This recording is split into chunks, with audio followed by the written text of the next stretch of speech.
Another very important side effect is visual disturbances. Some users report blurred vision, flashes, light sensitivity, or difficulty focusing. This is rare, but when it happens, it can be serious. And in some cases, visual issues may continue even after stopping the drug. So this is something you should never ignore. Clomid, one of the oldest anti-estrogen medications and a very effective drug for treating infertility in both women and men. Because of that, it became very commonly used among athletes and bodybuilders, especially in post-cycle therapy protocols, to help restore natural testosterone production. But to understand how it should be used and in which situations it actually makes sense to use it, we must first understand the drug itself. So first, we will cover its history and medical use, how it actually works in the body, why athletes and bodybuilders use it, and whether it makes sense to use it during a steroid cycle. We will also cover its role in post-cycle therapy and the common side effects. So after watching this video, you will get everything you need to know about Clomid. And now, let's start with the history and medical usage of Clomid. Clomid is the brand name, while the chemical or generic name is Clomiphene citrate. Clomiphene citrate came to the US market in 1970 as a fertility drug. It became the standard medication prescribed to women to treat infertility. To be more specific, women who weren't able to ovulate. Over time, Clomid also became a very popular among bodybuilders and athletes. It is used to counter the side effects of high estrogen, and more importantly, as a key part of post-cycle therapy protocols, after discontinuing the use of anabolic androgenic steroids to help recover natural testosterone production. And we will discuss all of that in detail in the next points. But first, let's cover the structure and characteristics of Clomid. Clomid is a very similar drug to Nolvadex. It is a non-steroidal anti-estrogenic drug. It belongs to a group of medications called selective estrogen receptor modulators, also known as SERMs, not SARMs, which are a selective androgen receptor modulators, a completely different class of drugs.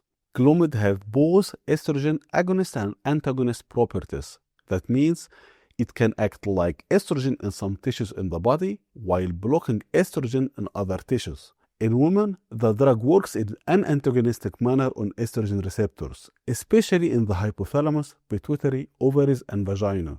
And by blocking estrogen receptors in the hypothalamus and pituitary, this enhances the release of SH and LH, which may result in ovulation and in turn can lead up to conception. For men, the mechanism is very similar. Clomid blocks the negative feedback of excessive estrogen at the hypothalamus. This makes the hypothalamus sense the low production of sex hormones, and in response, it starts sending signals to the pituitary gland. The pituitary then releases LH and FSH.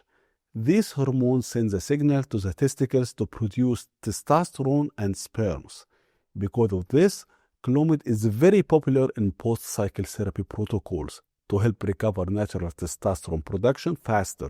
If you want to understand this in much more depth, I have a separate video where I explain the HPT axis in detail, including post-cycle therapy protocol, all the medications that should be used, their dosing and duration.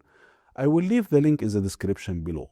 Now, I need to mention a very important point. Clomid, just like Nolvadex, does not reduce estrogen production in the body. Unlike aromatase inhibitors, for example, letrozole, estrogen levels can actually increase while using Clomid because Clomid does not stop estrogen from being produced. What Clomid does instead is blocking estrogen receptors in many tissues in the body. So estrogen cannot bind to those receptors and therefore became inactive in those tissues. Aromatase inhibitors work very differently. They reduce estrogen production from the start by decreasing the activity of the aromatase enzyme. This enzyme is responsible for aromatization. Before we discuss the side effects of Clomid, if you have found any value in this video so far, please press the like button, subscribe to the channel, and hit the notification bell so you don't miss any of the upcoming videos. Let's now cover the side effects of Clomid. Clomid is a very effective drug, but for some people, it may not be mild. The most commonly reported side effects in men are mood swings, and sometimes even depression. This happens because Clomid is acting directly on estrogen receptors in the brain. And remember, estrogen isn't just a female hormone. Men also need estrogen for mood stability, libido, cognitive function, and overall well-being. So when you aggressively block estrogen signaling in the brain, some men simply don't feel good. Another very important side effect is visual disturbances. Some users report blurred vision, flashes, light sensitivity, or difficulty focusing. This is rare, but when it happens, it can be serious. And in some cases, visual issues may continue even after stopping the drug. So this is something you should never ignore. Clomid is actually a mixture of two isomers, enclomiphene and clomiphene.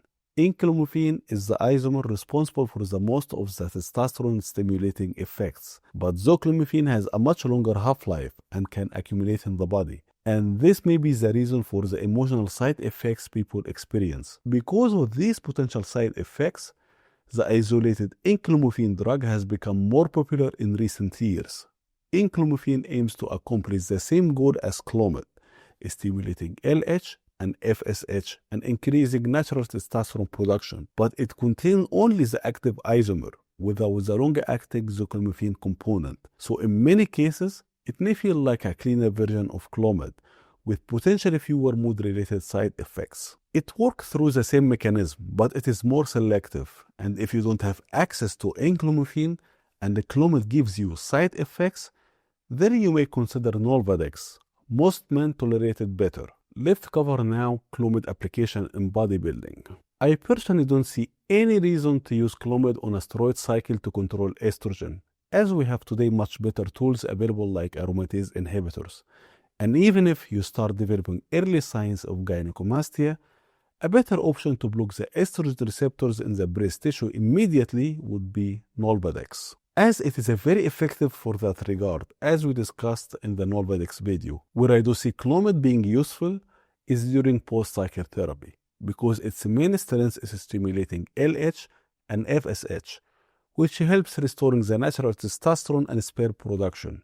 In PCT protocols, the most common dosages is 50 milligrams per day, and may go up to 100 milligrams per day in aggressive protocols, taken for about 4 weeks. For a detailed post-cycle therapy protocol, you will find the link to the video in the description below. And I will also leave it on the end screen of this video.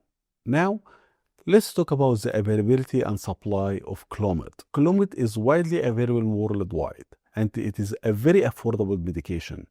It is still produced by pharmaceutical companies today, mainly for fertility treatment, and can also be found on the black market produced by underground labs. Because it has been on the market for decades, there are many generic versions available under different brand names. For example, Clomid is the most well-known brand, Serophene, Omifene, Conafene. All of these are simply brand names, but the compound itself remains the same, Clomiphene citrate.